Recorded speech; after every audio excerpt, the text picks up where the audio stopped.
Hello friends, તમારું સ્વાગત છે મારી ચેનલમાં। આજે આપણે બનાવીશું ભરેલી ભાખરીની રેસીપી। તો તમે એકવાર આ રીતે મસાલો બનાવીને ભરેલી ભાખરી બનાવશો તો ચોક્કસથી તમને બીજી વાર બનાવવાનું મન થશે, એટલી ટેસ્ટી લાગશે। તમે આ રીતે ભરેલી ભાખરીને ગરમા ગરમ ચા સાથે કે પછી ટોમેટો કેચઅપ સાથે સર્વ કરી શકો છો। ખાવામાં એટલી ટેસ્ટી લાગશે કે તમને શાકની પણ જરૂર નહીં પડે અને એકદમ ઝડપથી બની પણ જાય છે। તો ચાલો બનાવીએ। રેસીપી સારી લાગે તો વિડીયોને લાઇક કરજો, વધારેમાં વધારે શેર કરજો અને જો તમને મારી રેસીપીઓ સારી લાગતી હોય તો ચેનલને સબસ્ક્રાઇબ કરીને બાજુમાં રહેલા બેલ આઇકનને પ્રેસ કરજો, એટલે નવી નવી રેસીપીના નોટિફિકેશન આવશે। તો ચાલો બનાવીએ। તો સૌથી પહેલાં આપણે ભાખરી માટેનો લોટ બાંધીને તૈયાર કરીશું। તો તેના માટે 2 કપ જેટલો ઘઉંનો લોટ ઉમેરીશું। તમારે વધારે કે ઓછી જે રીતની ભાખરી બનાવવી હોય તમે એ રીતે લોટ લઈ શકો છો। હવે તેમાં સ્વાદ પ્રમાણે મીઠું ઉમેરીશું, 1 પિંચ જેટલી હિંગ ઉમેરીશું, તેનાથી સારો એવો ટેસ્ટ આવશે। અને હવે આપણે મોણ માટે તેલ ઉમેરીશું। તો મુઠ્ઠી પડે એ રીતનું તમારે તેલ ઉમેરવાનું છે, એટલે ભાખરી તમારી એકદમ સરસ કૂમળી બનીને તૈયાર થશે। તો અહીંયા મેં લગભગ 3 ટેબલસ્પૂન જેટલું તેલ ઉમેરી દીધું છે। હવે આપણે મોણને લોટ સાથે એકદમ સારી રીતે મિક્સ કરીશું। તો અહીંયા મેં મોણને એકદમ સરસ રીતે મિક્સ કરી લીધું છે અને આ રીતે આપણે લોટને હાથમાં લઈને ભેગો કરીએ તો તમે જોઈ શકો છો કે એકદમ સરસ રીતે મુઠ્ઠી બને છે। તો આ રીતનું તમારું મોણ હોવું જોઈએ, એટલે એકદમ સરસ તમારો લોટ બંધાઈને તૈયાર થશે। હવે તેમાં થોડું થોડું પાણી ઉમેરતા જઈશું અને ભાખરી માટેનો કઠણ અને કૂમળો લોટ બાંધીને તૈયાર કરીશું।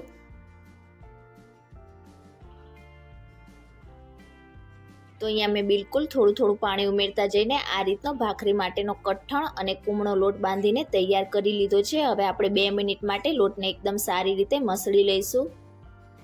તો અહીંયા આપણો ભાખરી માટેનો લોટ એકદમ સરસ રીતે બંધાઈને તૈયાર થઈ ગયો છે। આ જ રીતનો તમારે લોટ રાખવાનો છે, કઠણ અને કૂમળો। તો હવે આપણે ભાખરીમાં ભરવા માટેનો મસાલો બનાવીને તૈયાર કરીશું। ત્યાં સુધી આપણે 10-1 મિનિટ માટે લોટને રેસ્ટ આપીશું, એટલે એકદમ સરસ રીતે તે સેટ થઈ જશે। તો એ મસાલો બનાવવા માટે આપણે સૌથી પહેલાં તો એક નાનું મિક્સર જાર લઈશું અને 1 બંચ જેટલા લીલા ધાણાને મેં આ રીતે કૂમળી ડાળખી સહિત ધોઈને સાફ કરી લીધા છે। હવે તેને આપણે ઝીણા ઝીણા કટ કરીને આ રીતે બધા જ ધાણાને મિક્સર જારમાં ઉમેરીશું। 5 થી 6 જેટલી લસણની કળી લઈશું અને તેને પણ આપણે ઝીણી ઝીણી કટ કરીને ઉમેરીશું। અહીંયા જો તમે લસણ ના ખાતા હોય તો લસણને સ્કીપ કરી શકો છો, પણ જો ખાતા હોય તો જરૂરથી નાખજો। લસણનો ટેસ્ટ આ મસાલામાં એકદમ સરસ લાગશે। 3 નંગ તીખા લીલા મરચાં લઈ લીધા છે, તો તેને પણ આપણે આ રીતે કટ કરીને ઉમેરીશું। અહીંયા મરચાં તમે તમારા ટેસ્ટ પ્રમાણે વધારે કે ઓછા ઉમેરી શકો છો। 1 ઇંચ જેટલો આદુનો ટુકડો લઈ લીધો છે, તો તેને પણ આપણે આ રીતે કટ કરીને જ ઉમેરીશું। આ રીતે બધી જ વસ્તુને આપણે કટ કરીને ઉમેરીશું, એટલે એકદમ ઝડપથી તે પીસાઈ જશે। હવે તેમાં 2 ટેબલસ્પૂન જેટલા સૂકા ધાણા ઉમેરીશું। તો અહીંયા સૂકા ધાણાનો ટેસ્ટ આ મસાલામાં એકદમ સરસ લાગે છે, તો તેને બિલકુલ પણ સ્કીપ ના કરતા। અને હવે તેમાં 1/4 કપ જેટલા દાળિયા ઉમેરીશું। 1 ટેબલસ્પૂન જેટલું જીરું ઉમેરીશું। 1 ટેબલસ્પૂન ખાંડ ઉમેરીશું। અડધી ટીસ્પૂન જેટલું મીઠું ઉમેરીશું।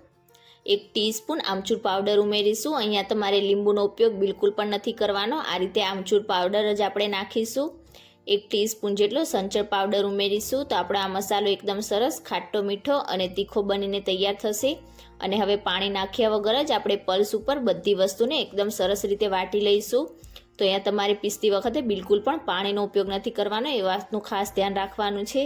તો અહીંયા તમે જોઈ શકો છો મેં બિલકુલ પાણી નાખ્યા વગર આ રીતનો મસાલો પલ્સ કરીને વાટીને તૈયાર કરી લીધો છે। આ રીતે તમે મસાલો બનાવીને તેને ફ્રીજમાં 15 દિવસ સુધી સ્ટોર પણ કરી શકો છો। તો વધારે ક્વોન્ટિટીમાં બનાવીને તમે તેને સ્ટોર કરીને જ્યારે પણ ભાખરી બનાવી હોય ત્યારે એકદમ ઝડપથી તેનો યુઝ કરી શકો છો। હવે આપણે લોટ ચેક કરી લઈશું। તો અહીંયા તમે જોઈ શકો છો આપણો લોટ એકદમ સરસ રીતે સેટ થઈ ગયો છે। તો ઉપરથી આપણે હવે અડધી ટીસ્પૂન જેટલું તેલ ઉમેરીશું અને લોટને આપણે ફરીથી એકદમ સારી રીતે મસળીને કૂમળો કરી લઈશું।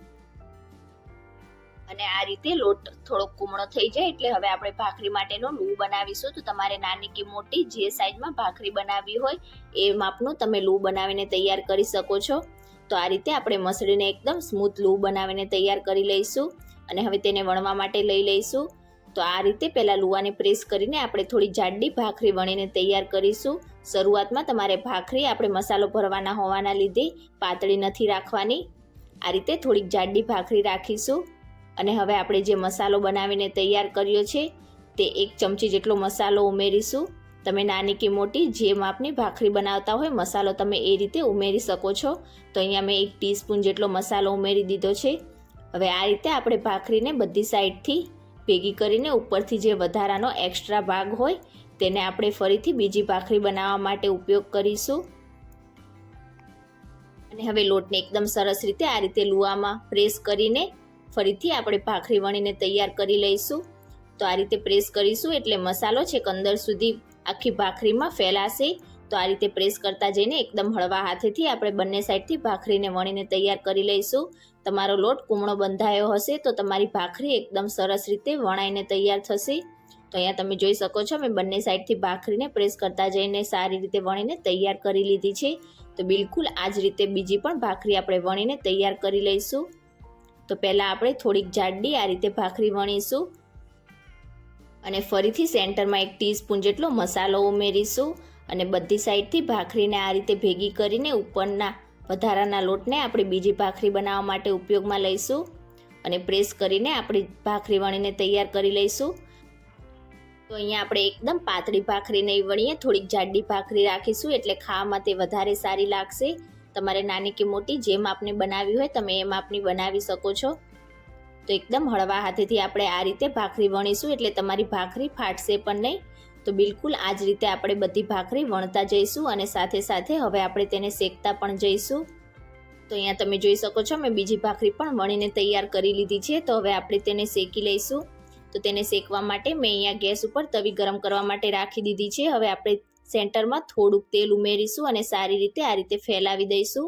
તો એકદમ ઓછા પ્રમાણમાં જ આપણે તેલ લગાવીશું। મોણમાં આપણે સારું એવું તેલ ઉમેરેલું છે અને હવે આ રીતે ભાખરીને સેન્ટરમાં રાખીને નીચેથી આપણે તેને થોડીક શેકી લઈશું અને નીચેથી થોડીક શેકાઈ જાય એટલે હવે તેને પલટી દઈશું અને બીજી સાઈડથી પણ આપણે તેને હલકી શેકાવા દઈશું અને ત્યાર પછી આપણે ફરીથી તેને પલટીને ઉપરથી પ્રેસ કરતા જઈને બંને સાઈડથી એકદમ સરસ ક્રિસ્પી થાય ત્યાં સુધી આપણે તેને શેકી લઈશું।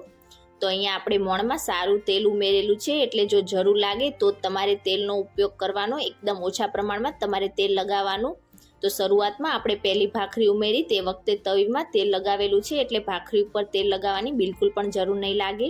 તો અહીંયા તમે જોઈ શકો છો બંને સાઈડથી પ્રેસ કરતા જઈને મેં ભાખરીને એકદમ સરસ રીતે શેકીને ક્રિસ્પી કરી લીધી છે। તો હવે આનાથી વધારે આપણી ભાખરીને બિલકુલ પણ નહીં શેકીએ, એકદમ પરફેક્ટ આપણી ભાખરી શેકાઈને તૈયાર થઈ છે। બિલકુલ આ જ રીતે આપણે બીજી ભાખરી પણ શેકી લઈશું।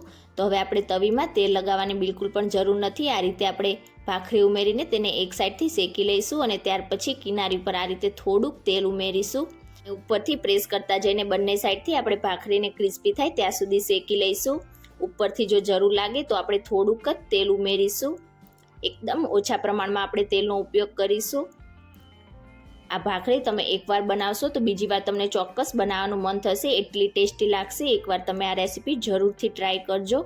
તો બંને સાઈડથી મેં ભાખરીને આ રીતે શેકીને તૈયાર કરી લીધી છે। તમે જોઈ શકો છો એકદમ પરફેક્ટ આપણી ભાખરી બનીને તૈયાર થઈ છે। બિલકુલ આ જ રીતે આપણે બધી જ ભાખરી બનાવીને તૈયાર કરી લઈશું। તો આટલા માપમાંથી તમારી લગભગ 8 થી 9 જેટલી ભાખરી બનીને તૈયાર થશે। તો તમારે વધારે કે ઓછી જે રીતે બનાવી હોય તમે એ રીતે માપ લઈને બનાવી શકો છો અને આ રીતે ભાખરીને તમે બનાવીને તેને ગરમા ગરમ ચા સાથે કે પછી ટોમેટો કેચઅપ સાથે સર્વ કરી શકો છો। બહુ જ ટેસ્ટી લાગશે। તો તમે ક્યારે આ રીતે ભરેલી ભાખરીની રેસીપી ના બનાવી હોય તો એકવાર આ રેસીપી જરૂરથી ટ્રાય કરજો અને આજની મારી રેસીપી તમને કેવી લાગી મને કમેન્ટ કરીને ચોક્કસથી જણાવજો। રેસીપી સારી લાગી હોય તો વિડીયોને લાઇક કરજો, શેર કરજો અને ચેનલને સબસ્ક્રાઈબ જરૂરથી કરજો। Thank you for watching.